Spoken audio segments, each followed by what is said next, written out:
On se retrouve juste après la publicité pour parler d'un groupe exceptionnel et toulousain, Quetzalco. Le groupe Quetzalco, on va perdre quelques années, même si votre musique peut intéresser tout le monde, puisqu'elle aussi elle est à base de pêche sur scène. D'abord, on va revenir un peu sur les origines. On vous a vu un petit peu évoluer au fur et à mesure des années. Sur l'origine de Quetzalco, parce qu'il y a le Quetzalco du patois du coin, et il y a aussi Quetzalcoatl qui est, je crois, voilà.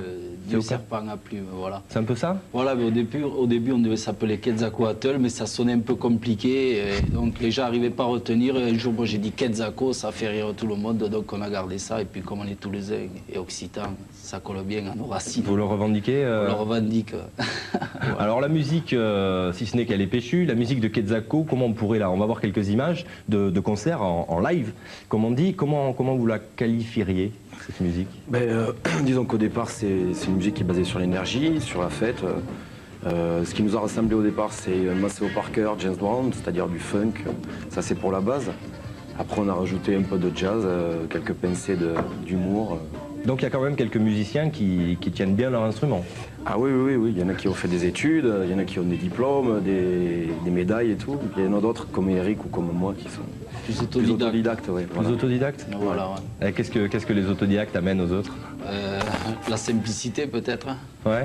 Dans la musique, il y a un leader dans Quetzalco? Oh, il n'y a pas de leader. Disons qu'il y a les gens qui sont là depuis le début, comme Lionel et moi. Et puis après, les jeunes, c'est vrai qu'on dit souvent les jeunes et les vieux, mais bon, il y a les papis et les plus jeunes. Les papis, c'est le plus vieux des papis de Quetzalco? C'est Lionel, c'est Yo, lui il a bientôt 36 ans. Oh, horrible. Voilà, ouais, donc, on le comprend, ouais, ça doit donc être il a 2 ans là de la retraite. D'ailleurs, on va passer une annonce chercher notre comme les sportifs, un sportif musicien, même combat, il n'y a que Johnny qui peut arriver à tenir compte.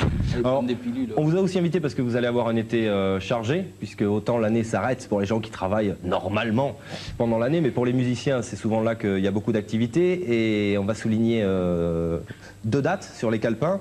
Le 13 juillet à Grenade, c'est un peu chez vous. C'est chez nous. C'est le fief, donc il y aura les aficionados. Et le 14 juillet, donc pour la fête, place des Oliviers à Saint-Cyprien. À Toulouse, en face, le Carlson Café, voilà. Là où on avait joué d'ailleurs le 21 juin, voilà. Vous tournez beaucoup de dates? Pas mal, ouais. Disons, on fait une centaine de dates par an à peu près.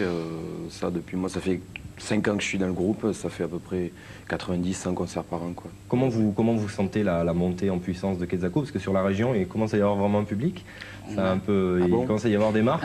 Oui, parce que les concerts de Quetzalco, moi j'en ai entendu parler beaucoup. C'est vrai qu'on il y a quelques groupes comme ça qui commencent à monter. Vous allez rester sur la région ou essayer de...